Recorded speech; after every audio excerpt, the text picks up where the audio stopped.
All right, guys, with no further delay, we have our good friend Thom Hartmann on the line. Thom, good morning and welcome to Choose Views and WCPT. Good morning, Richard. Thanks so much for inviting me on. Well, thank you for accepting the invitation and for being with us this morning. There's a little bit of echo, Henry. I don't know if anybody else is hearing it. Thom, listen, you've been in this game for a minute. You've been doing this for a long time. And so I've got to ask you the general broad question. What's your takeaway? What's your feeling? What are your thoughts about this most recent national election? I am very concerned. If Trump does the things that he has said that he's going to do, I'm just very concerned that it's going to fundamentally alter our nation. I mean, already they're dropping all the criminal cases against him. So I guess if you're president, you get to commit crimes, which is very troubling to me. I think we're entering a whole brand new era here, Richard, and it's very concerning. What say you? I am too. And I think that the feeling that I have right now is that a lot of people don't know what to do. They don't know what their lives are going to look like, and then because of not knowing what their lives are going to look like, they then don't know what to do. And I feel a lot of people are going to get caught on their heels when this wave of craziness comes their way. And that's the part that concerns me, because people won't know how to react when the thing that they didn't think would come their way does. And that could be any of this, any of the pieces of Project 2025, because a lot of folks, and I said this a moment ago, a lot of people who voted for Trump in this election are going to be impacted by Project 2025. They just don't realize it. And those are the people that they're either going to have one or two choices to say, oh, I didn't know that was going to happen to me, or say, I don't care because it's not going to affect me as much as it's going to hurt that brown person or that gay person over there. So reaction time is my concern is that people are just going to be like, whoa, wait a minute, but it'll be too late. My other reaction and response to this is to your question is, black folks have been dealing with this kind of stuff, all of our lives in one way or another.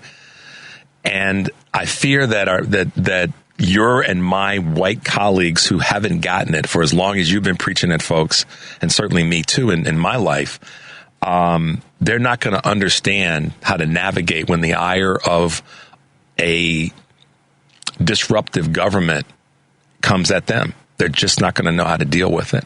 And the collapse, if there is going to be one to the center of our country, is going to come because those folks don't know how to deal with this. That's the part that gets me. I kind of know how black folks are going to be. I mean, you're asking a black man that question. I'm talking about it from a black man's perspective. I know how we're going to be. I worry about that middle America white person who put their trust in this guy, that are going to be severely disappointed. Yeah. Or if they try to protest any of the policies. I mean, there's going to be a point when Trump exercises the powers of government, and I think that because Barack Obama described the Constitution as a negative Bill of Rights, what the Constitution does is it constrains our government from attacking us, essentially. Right. And we've just gotten used to that. But the power of government is awesome. I mean, it's frightening. It's the only government has the power to literally come to your home and grab you and put you in a cage for the rest of your life, or even kill you. Yeah. And with no consequence. And the company down the road can't do that. Your next door neighbor can't do that. The local neighborhood bully can't do that. But government can do that. And Trump now wields that power, and Trump is an angry, cruel man, and he's surrounding himself with angry, cruel, mostly men, and that that concerns me tremendously. I've been on the receiving end of the power of government in my life, and it's something you never forget. And I think particularly most white Americans, have never even thought of it in those terms. So, without consequence was a key part of what you said, because yes, there can be, violence and disruption inflicted upon a person in this country, but if it's done by a private citizen or an individual or a company, in most cases, there's going to be some form of consequence or retribution, and that is the ultimate fear that we have to deal with. And I want to go back to something you said about the criminal cases and the DOJ winding down their cases. I haven't heard that states are doing that. I think that Leticia James is still moving forward with what she's those cases theirs. Have you heard the same, or am I wrong there? Well, I read a piece on Raw Story yesterday saying that she was going to try and continue forward. I also read an article suggesting that the Georgia cases are just going to go away. Fonnie Willis. Yeah. But I don't know. I just, it's going to be damn hard. Even the money that I commented this to Louise yesterday, that I'll bet that the money that Donald Trump owes E. Jean Carroll from that lawsuit for raping her, he has not paid up to this point, we know. And I'll bet that, for the next 4 years, he's going to say, I don't have to pay that. I don't have to get involved myself in litigation. I'm doing important stuff. You're just going to have to wait until I'm no longer president. And that'll fall under that presidential immunity, quote unquote, BS from the Supreme Court. Probably. They'll find a way to rope that into the rationalization or justification for that. You mentioned earlier a bunch of other angry guys, and that in that category are going to be some wealthy guys like Musk and Thiel and many others who haven't been named necessarily, but they're going to be a big part behind this. And as much as I'm concerned about Trump, I'm concerned about those other characters that are going to suddenly rally behind or alongside of him. What are your thoughts on that? Yeah, the worldview of some of these billionaires, particularly some of the tech billionaires who grew up or went to school in South Africa when they were young, when it was apartheid South Africa. And there's three of them that are very prominent in the United States right now who have been very, very involved in raising money for Donald Trump and promoting him. I'm concerned that their worldview is not the same as that of I was going to say America's founders, but they held slaves, so, or at least half of them did.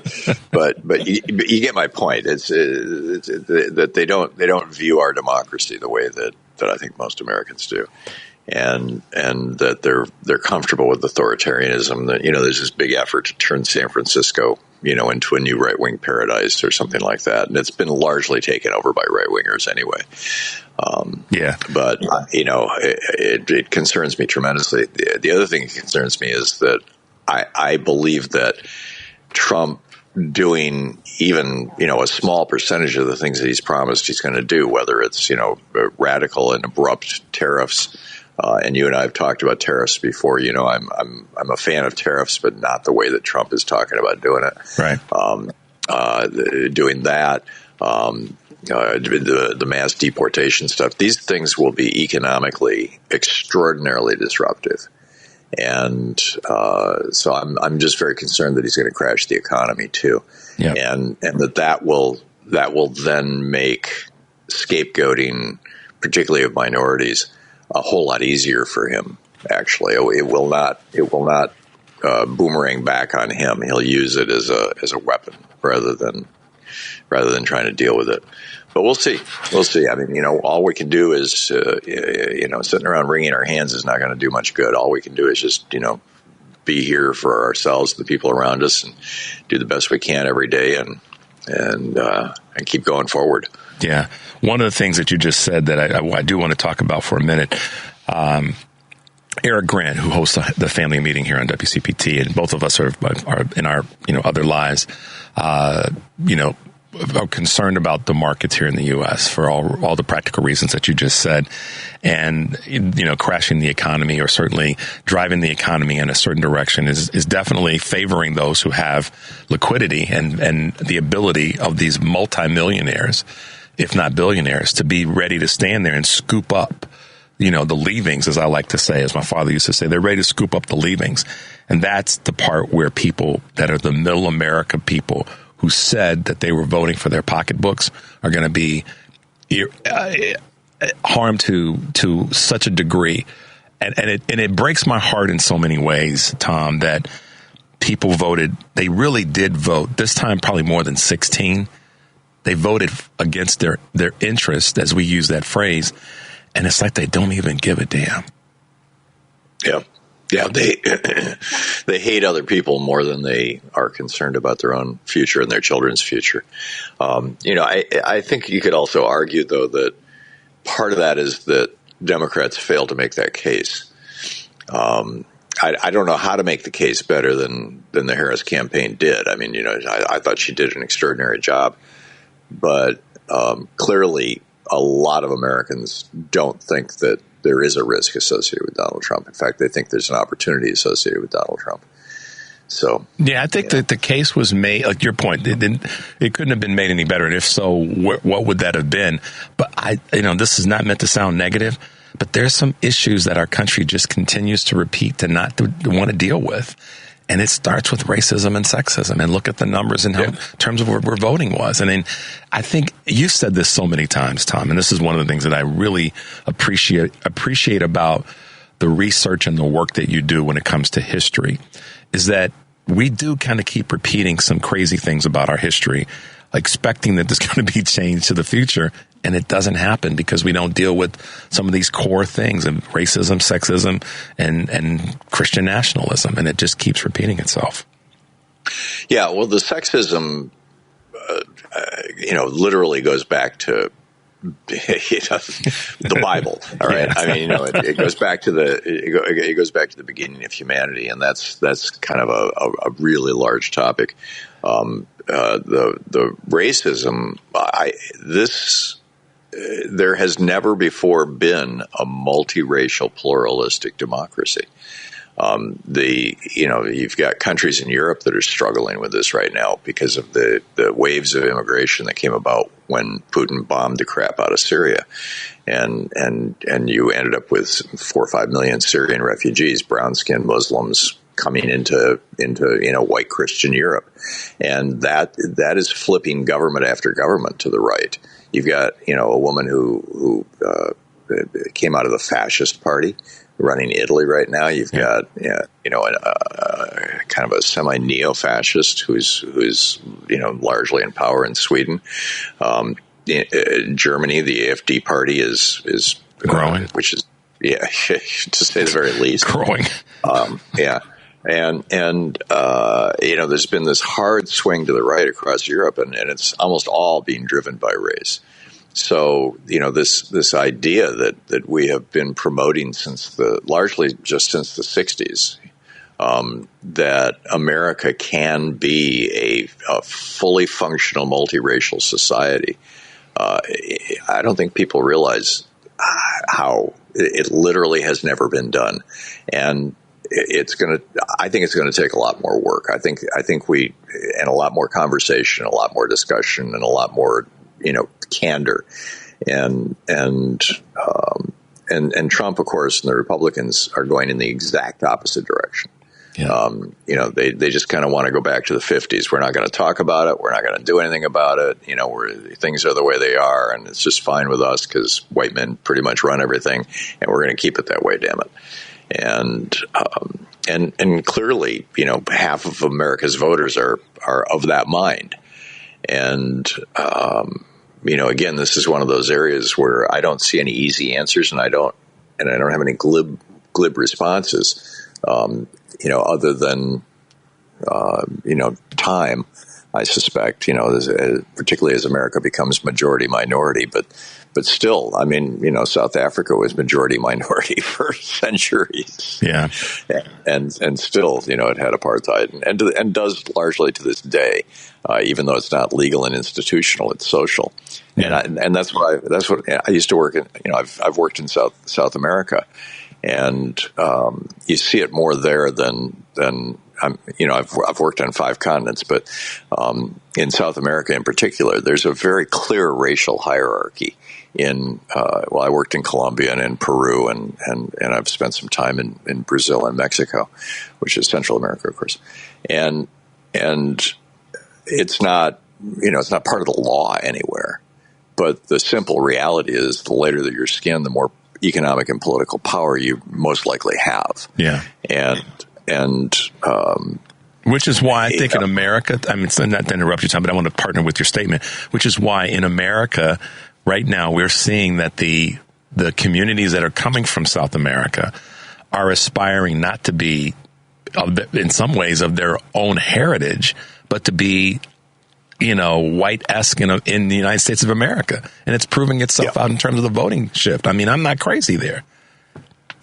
No, you're absolutely right. And this is the thing that, these topics generally just don't get discussed. That there are a lot of Hispanics who really just are saying, I want some of that white privilege. Yeah. Thank you for saying it that boldly, Tom, because when I say it as a black man, people think, oh, Richard, you're being racist in saying that as a black man. No, I'm not. Yeah. No, I've had, Hispanic people call the show and say this, that they have light skin and they don't think of themselves as a racial minority. And in other words, they think of themselves as part of the white power structure of America, and I want to keep it that way. Yeah. And again, I think that's why 54% of Latino men, Hispanic men voted for Trump. I thought it was 57, but I'll take your numbers and split the difference. Whatever. It's more than 50%. Yeah, exactly. And I think it's, I think it's a statement. I mean, Trump, his argument, the main argument he made was white privilege. Us white guys are under attack, and for white male privilege specifically. Yeah, true that. And so the question is, are we seeing the last? We're seeing. It looks to me. It appears to me that we're looking at the last gasp of something. That some kind of a transition is happening in America right now. And is it the end of our efforts to create a pluralistic, multiracial society, and we're going to go back to basically, a rigidified, ossified white male power structure? Or is this the last gasp of that? Are we going to move forward, presumably 4 years from now? But, I think it's going to take galvanization like never before from the latter of what you said, that we're going to painfully go through this. And Stacey Davis Gates, who's the CTU president here in Chicago, was on earlier, and she said, I can't tell you it's not going to be painful. It's going to be painful. But as from an inspirational and aspirational standpoint, I think we have to be willing to ask ourselves that question and then do something about it if you really care. Or are people going to fall into their privilege and say it's not really going to be that bad? And that's the fork in the road in my eyes. Are we going to take what you just said, Tom, and say, all right, we got to do this, and we're going to gasp out that part of our society to move to that truly better place that we want to have? Yeah, it's going to be a challenge. I mean, it's an ongoing challenge, obviously. Yeah. Absolutely. But the question is, is Trump going to, when the rubber hits the road? I mean, we've got a couple of months here before Trump takes power, but when he does, he's going to move fast this time. Yeah. And is the shock of what he's going to be doing going to, who's going to rally for what, right?